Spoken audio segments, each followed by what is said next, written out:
Tiga pemain timnas Indonesia bersinar di luar negeri pada akhir pekan ini, mulai dari Jordi Amat yang membawa Johor Darul Ta'zim menjuarai Piala AFF Malaysia tahun 2023. Jordi Amat bermain selama 90 menit penuh dan bertugas sebagai kapten ketika JDT mengalahkan Kuala Lumpur City 2-0 pada final Piala AFF Malaysia di Sultan Ibrahim Stadium, Johor Bahru, Sabtu 22 Juli 2023. Dua gol Johor Darul Ta'zim ke gawang Kuala Lumpur City dicetak Hong Wan pada menit ke-66 dan Leandro Velasquez menit ke-74.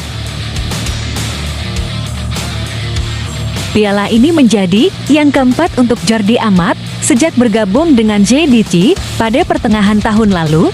Tiga trofi lainnya ialah Piala AFF Malaysia tahun 2022, Piala Malaysia tahun 2022, dan Piala Sumbangsi tahun 2023. Lalu yang kedua, ada asis brilian Marcelino Ferdinand. Pemain timnas Indonesia di luar negeri lainnya, Marcelino Ferdinand tampil ciamik ketika membela KMSK Deinze beruji coba dengan sesama tim Belgia, KVC Winkelsport. Namun, KMSK Deinze hanya mampu bermain imbang 1-1 melawan klub kasta ketiga Liga Belgia itu di Stade Le Canonnier, Belgia, pada Sabtu 22 Juli 2023. Marcelino mencatatkan assist untuk gol KMSK Deinze yang dicetak Sven Braken. Gelandang berusia 18 tahun itu memberikan umpan terobosan yang disontek rekan setimnya tersebut. Lalu, yang terakhir assist ciamik Ivar Jenner.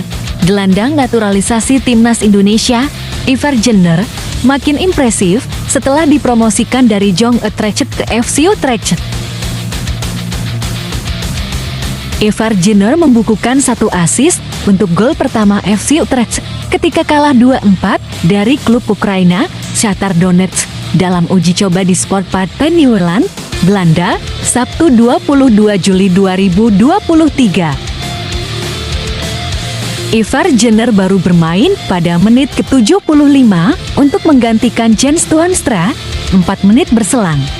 Pemain berusia 19 tahun itu memberikan umpan brilian kepada Sean Kleiber untuk membobol gawang Shakhtar Donetsk.